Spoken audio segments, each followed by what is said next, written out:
we saw that coarse-grained sediments, PAC, pretty much controlled by geometry, where smaller particles fill in the voids between larger particles, where particle angularity hinders the optimal position of particles.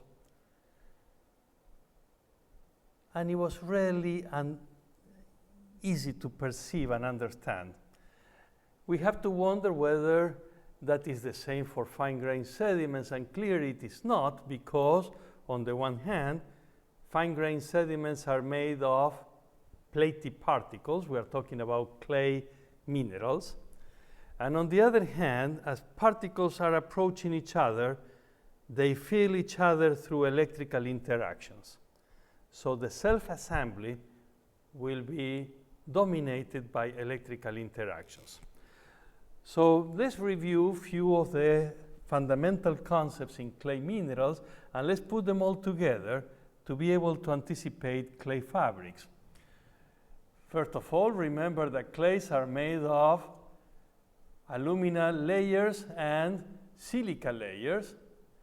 This is the aluminum octahedral, this is the silica tetrahedral sheets coming together to form a fundamental layer of a 1-to-1 clay, which is a kaolin, and 2-to-1 clays like montmorillonite, elite, are made of a silica tetrahedron sheet and both sides sandwiching an aluminum octahedral sheet in the middle. Now, the aluminum octahedron has OHs on the edges, while the silica tetrahedra have oxygens. Therefore, the two faces of 1-to-1 clays are different, while the two faces of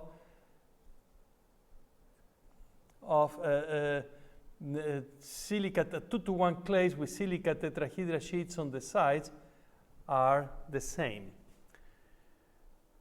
This will have important implications, but before we proceed on that line, let's also remember that there is charge in clays, and that charge comes from two components. One is from isomorphic substitution. The other one is from pH dependency. The result of protonation and deprotonation of these OHs, particularly on the aluminum octahedral sheet, the gibbsite. The isomorphic substitution was because high valence cations were replaced by lower valence cations.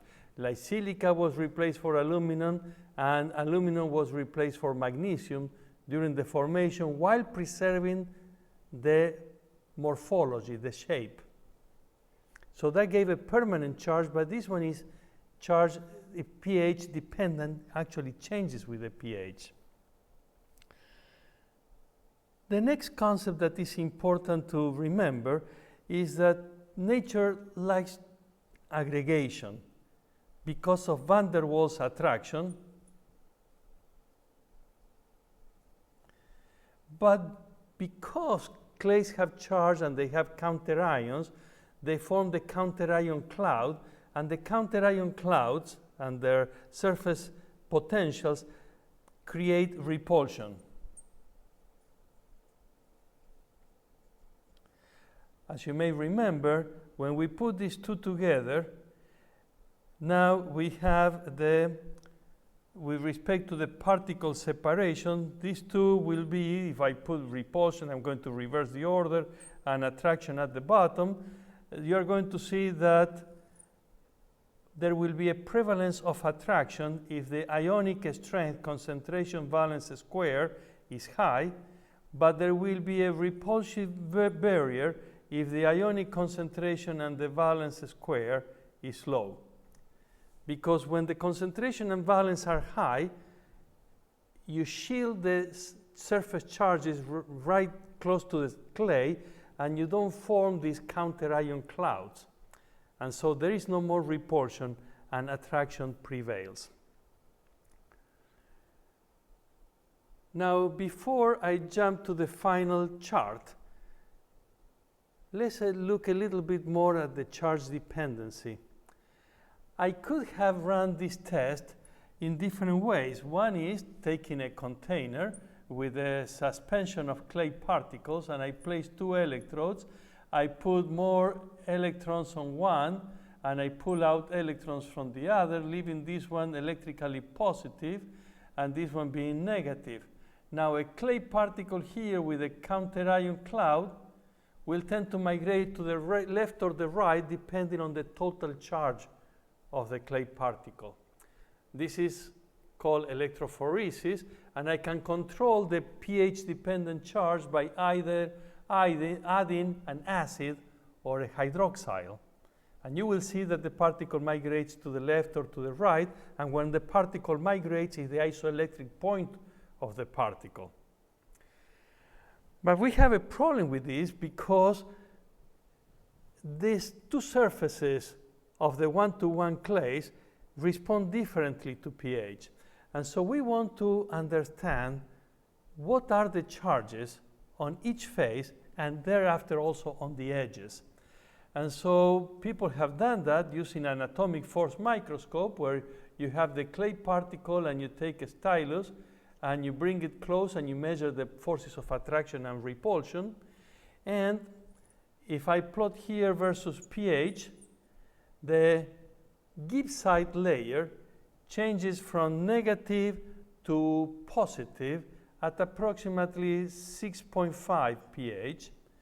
This is the aluminum layer or sheet, the gibbsite, while the silica, even though it changes its surface charge a little bit, it doesn't reverse even up to pH of 2. So this is the silica tetrahedral sheet. Now, what about the edges? Well, the edges have a combination of both, and in fact, this transition seems to be happening at a pH of approximately 5.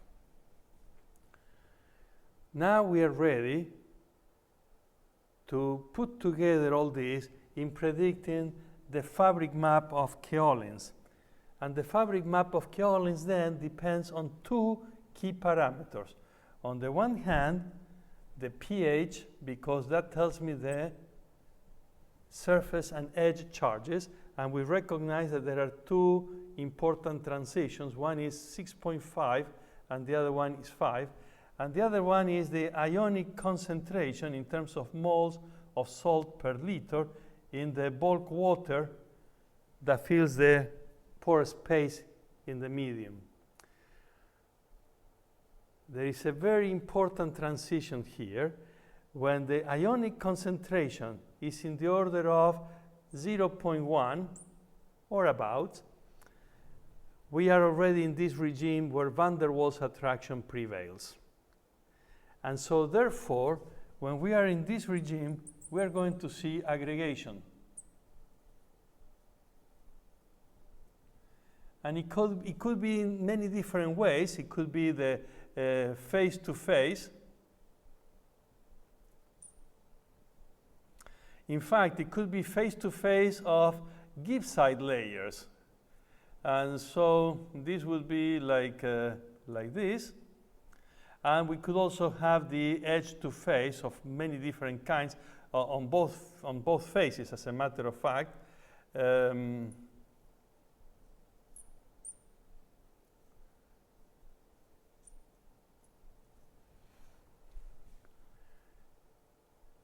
Above pH 6.5, when the pH is above 6.5, both faces and the edges are negative, so they dislike each other. But furthermore, the ionic concentration is low, so repulsion prevails. So this is a medium where it is primarily dispersed. Now, below 5.5, we have that the gibbsite layer is positive, the edges are positive, and the silica sheet is negative. So here we could have the aluminum liking the being attracted by the silica, which is a typical configuration of the clay platelets, but we could also have the edges being attracted to the silica. And so it will be the edges being here, and edge to face, where the edges are bonding onto the silica sheet.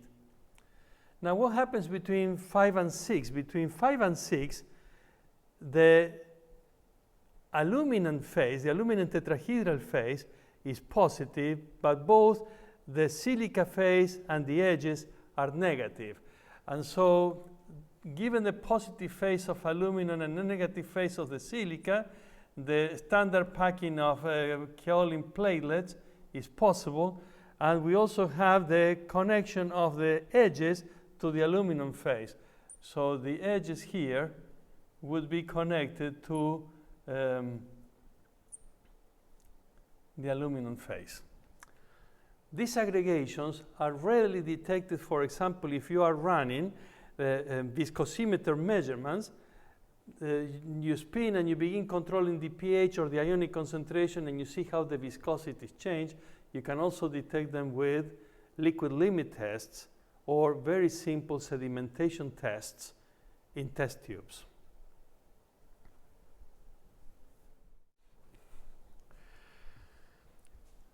The previous discussion was very important for kaolins. Now, what about bentonites?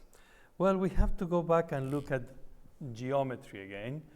This is a kaolin particle with a slenderness of 1 in 20, where this may be a couple of micrometers in length, sometimes even 10 micrometers, and this thickness, it could be, let's say, 0.1 micrometers. In comparison, I'm going to draw the bentonite, and in fact, I cannot draw it to the same scale because the bentonite thickness is 1 nanometer, and this is a nanometer, and if I draw the thickness of the double layer now in both cases, and I consider the double layer thickness in the order of 10 nanometers maximum, then 10 nanometers here is 100 times thinner than the plate, and therefore I cannot even draw it. The line that is there is thicker than the double layer. However, when we put the double layer on top of the nanometer thickness particle, it's 10 times thicker, so it's going to, the counter-ion cloud is going to be of this size. Furthermore, these two have oxygens on both sides, the two faces, while this phase, one was oxygen, the tetrahedral layer, and the other one was hydroxyl, the octahedral gibbsite layer. So the fabric formation is going to be completely different. The double layer thickness may be so thick that may actually hide any edge effect. And so there is no clear evidence that bentonites form edge-to-face flocculated fabrics. And some of the concepts that we discussed before, and they are very commonly mentioned in the literature, may really apply to the coarser one-to-one kaolin particles, and they have to be taken with a grain of salt when we talk about the very fine, very thin two-to-one clay layers. In any case, double layer phenomena already has an impact in kaolins, and clearly, just visually, you can confirm, realize they will have a prevalent effect on the behavior of very high specific surface montmorillonites.